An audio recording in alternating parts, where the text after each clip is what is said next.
más que por un deseo de hacer investigación en el aula, realmente fue una necesidad. Hace más o menos bueno, ya 3 años, pues eso fue en el 2002, tuve una experiencia bastante gratificante con unos chicos de Física 3, de un curso que tomé a la mitad del semestre. O sea, yo como había regresado del doctorado, me habían dado un curso que ya había comenzado el profesor Jaime Meneses, que él sufrió un ataque, bueno, tuvo un problema de salud delicado y me dieron el curso que tenía. Fue una experiencia muy gratificante porque tuve que acomodarme a la forma como venían los chicos y me tocó hacer varias cosas que nunca había hecho en actividades docentes. Un aspecto muy importante es que durante mis estudios de doctorado no dicté ni una sola clase. O sea, yo estuve dedicado 100% a mi trabajo de investigación. Entonces, cuando regresé ya tenía una brecha de casi 4 años, fueron 3 años y medio realmente, pero digamos casi 4 años, donde no había ejercido ninguna actividad de docencia, salvo los seminarios doctorales que había. Los seminarios doctorales y mi doctorado no los recibía, yo los daba.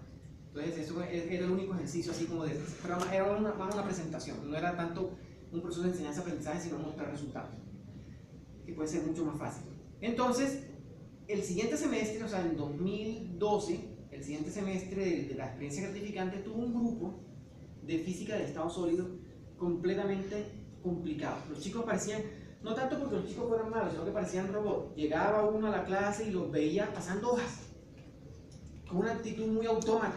No se reían, no hacían desorden, era muy difícil saber si les estaba llegando o no, era complicadísimo. Entonces me preocupé mucho, pedí ayuda en sede Luis, me colocaron a una tutora de acompañamiento, la profesora Bulla, y con ella yo le conté la situación. Ella me dijo: profesor, eso está exagerando, deme 15 minutos y yo se los alineo. Ya fue, se demoró 2 horas y me dijo: profesor, se quedó cortico. Bueno, la profesora mía me puso a estudiar, realmente me puso a estudiar. O sea, primero me enseñó que lo que había hecho con los chicos de Física 3 había usado una metodología que usan mucho los que trabajan en ciencias sociales, se llama investigación acción participativa. Entonces, cuando me di cuenta de que lo que había hecho era investigación acción participativa, me puse a estudiar un libro de la teoría de investigación acción participativa para mejorarla, mejor dicho, por ahorrarme muchos años de perfeccionamiento docente. Entonces, con eso me ahorré mucho tiempo. Cuando me ahorré todo ese tiempo y me encontré con estos chicos, comencé a ver cosas y nada. Yo probé varias cosas de las que me orientaban y nada. Y un profesor de eléctrica, que ya tenía experiencia con este tipo de muchachos, llega y me dice: eso está como el problema de Israel. En Israel, los chinos, los jóvenes, de cuando se creó Israel, después de la Segunda Guerra Mundial, o sea, a mediados del siglo pasado, no les entraba ni les salía nada. Y le tocó al profesor Feuerstein desarrollar una metodología para solucionar el problema de Israel. Y actualmente decimos que Israel es el país más innovador del mundo, gracias precisamente a esa misma generación que estaba perdida. Entonces, ¿qué fue lo que pasó en Israel? ¿Qué fue lo que hicieron en Israel? ¿Qué convirtió a Israel innovador? Que este señor básicamente influenció muchísimo en la formación de los chicos que estaban en ese momento, allá acaban de venir de la Segunda Guerra Mundial, de un proceso muy complicado. Entonces, básicamente el profesor Feuerstein desarrolló una metodología que se llama actualmente como Mediated Learning, y con esta metodología pues facilitó los procesos de aprendizaje de estos chicos.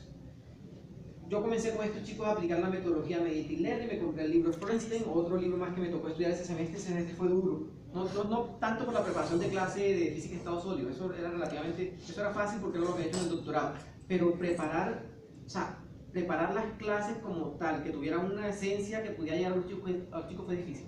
Lo gratificante fue que al final ya eran desordenados, ya pudimos interactuar de una forma gratificante y se pudo hacer. No vuelvo a tomar la asignatura esa, pero bueno, eso toco madera. ¿Esa asignatura es teoría y práctica? Es solamente teórica. Es de electrónica. El problema grave es que los chicos no le prestan mucha atención porque la ven con 2 asignaturas difíciles para ellos o que les consume mucho tiempo: circuitos eléctricos y señales. Entonces es muy frustrante. O sea, uno tiene que hacer un esfuerzo muy grande para lograr un resultado muy pequeño. Entonces, no sé, tendría que asumir el riesgo. Las 2 veces que he dictado esa asignatura han sido las 2 veces que peor profesor me he sentido en mi vida. Sí, es tremendo, es duro. La primera vez que la dicté fue tremenda. La segunda vez digamos que fue gratificante en cierta forma, pero es duro. Bueno, Con eso aprendí de que había otra metodología. O sea, primero conocí la investigación en acción participativa, después conocí que había ¿cómo se llama? El aprendizaje mediado, mediated learning. Yo sé que, bueno, después tuve una brecha cuando fui al mundo oscuro de la ciencia, a hacer parte administrativa, estuve en actividad administrativa de la universidad, y cuando regresé nuevamente me encontré con una situación bien interesante. Comencé a aplicar lo que ya había aprendido con un grupo que no tenía tanto problema, un grupo normal, comencé a aplicarlo y digamos que la cosa funcionó, pero yo me sentí un poco desilusionado porque no logré, o sea, no tuve la percepción de que los chicos lograran un proceso de aprendizaje. Bueno, claro, hubo chicos que dejaron la materia alta, sobre 4, otros sobre 3, hubo de todo, pero yo no quedé satisfecho. Entonces, curiosamente, el mismo profesor que me había dado la sugerencia de estudiar al profesor Frenstein, el profesor Gabriel Ordóñez, de la Escuela de Ingeniería Eléctrica, Electrónica y Telecomunicaciones, mandó un correo electrónico a la comunidad universitaria hablando de un profesor de Harvard University en Estados Unidos que se creía un buen profesor. Este señor se encontró una vez con un colega y le cuestionó sus métodos de aprendizaje. Le preguntó, ¿y qué tal si tú les preguntaras a tus estudiantes por cuestiones que les obligaran a pensar? O sea, ¿qué tal que tú hicieras preguntas abiertas donde tú tratas de mirar el real nivel de comprensión de los chicos? Y él se fue, no, yo soy buen profesor, eso les voy a aplicar la prueba. Diseñó la prueba, se las aplicó, rajados. El profesor quedó frustradísimo, dijo, yo de verdad he perdido mi tiempo, incluso había recibido premio y todo, se dio cuenta de que eso no estaba funcionando y comenzó a cambiar. Él no es el padre propiamente del aprendizaje mediado, del aprendizaje en el momento, o sea, Just in Time Teaching, de la enseñanza en el momento, que es una estrategia del aprendizaje activo, del active learning. Él no es propiamente el padre, pero sí ha sido uno de los que ha impulsado muchísimo.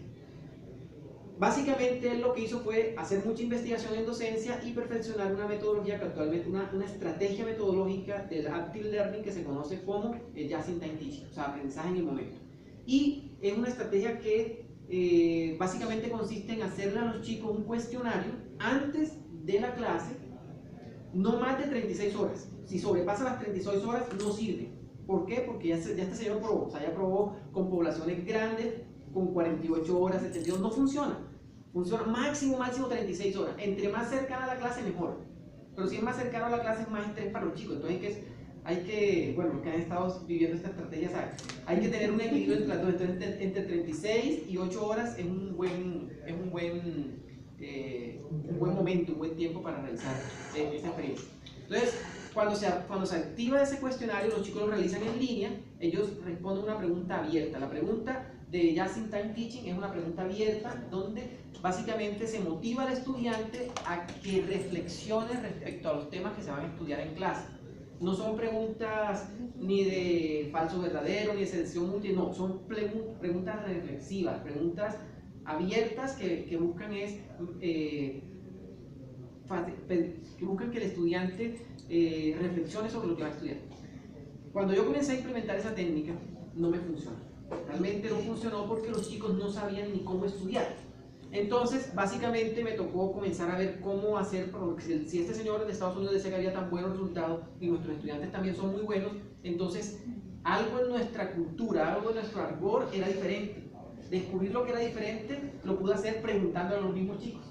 Resulta que una de estas chicas, una de las más disciplinadas que tenía ese semestre, llegó y me dijo, profesor, es que lo que pasa es que yo no sé ni siquiera qué estudiar para responder, esas preguntas son tan raras, yo no sé ni cómo, si usted nos dijera, por ejemplo, nos hiciera preguntas, así sean falsos o verdaderos, con las que uno pudiera como saber por dónde estudiar, como que podríamos resolver más fácil las preguntas que usted nos hace.